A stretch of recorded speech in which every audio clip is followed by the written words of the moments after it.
On en parlait auparavant dans le journal, 5000 personnes sont descendues dans les rues tourangelles ce matin.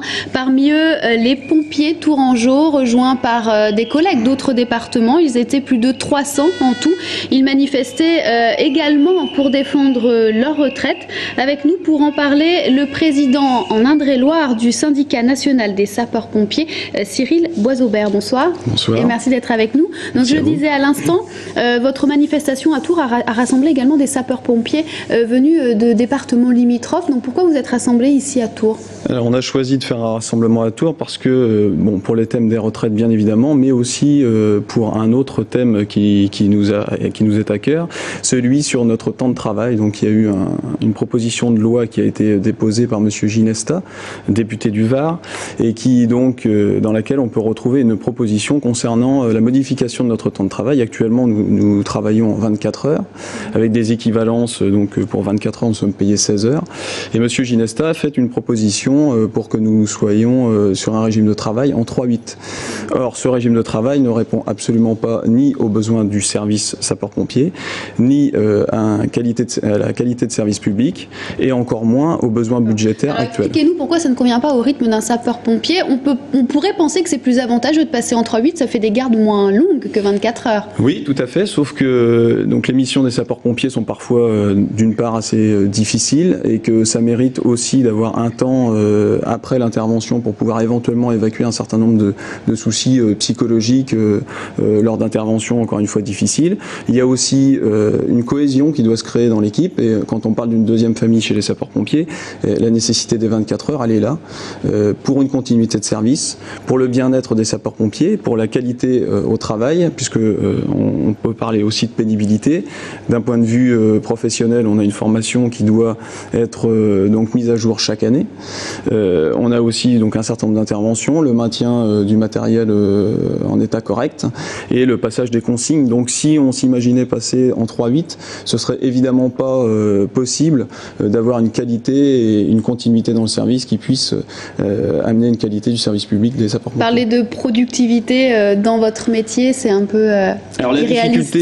La difficulté de parler de productivité dans notre service, et comme dans d'autres services publics, c'est bien évidemment, on va aider les personnes, on ne peut pas travailler 24 heures sur 24, on n'est pas sollicité 24 heures sur 24, néanmoins on intervient sur énormément de missions, ce qui entraîne aussi des heures de formation qui sont quand même conséquentes.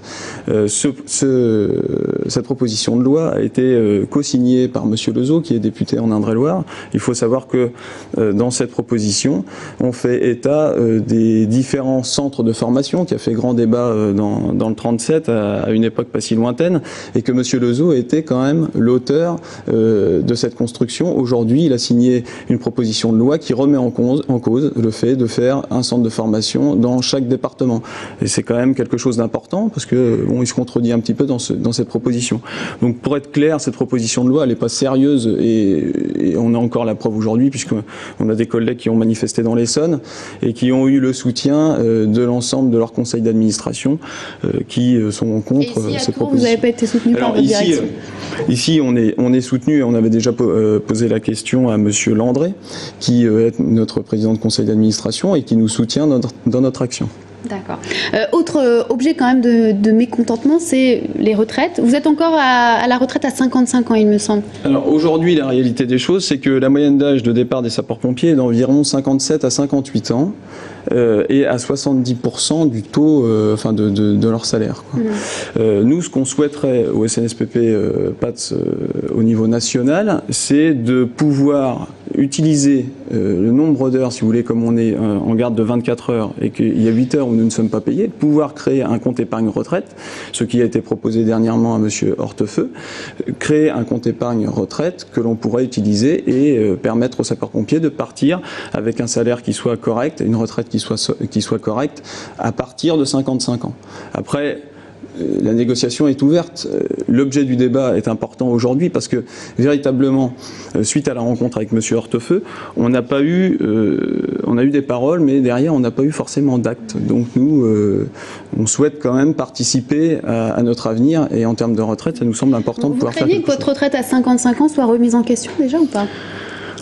On craint surtout de ne pas pouvoir participer au débat et qu'effectivement notre retraite soit remise en question. Voilà. Des sapeurs-pompiers dans une échelle à 55 ou 60 ans qui montent à 30 mètres de haut, ça paraît pas concevable. Et il n'y a pas non plus de débats qui sont véritablement ouverts quant au reclassement des sapeurs-pompiers en fin de carrière. Voilà. Cyril Boisaubert, merci beaucoup d'être venu sur notre plateau nous présenter donc la situation des sapeurs-pompiers en France.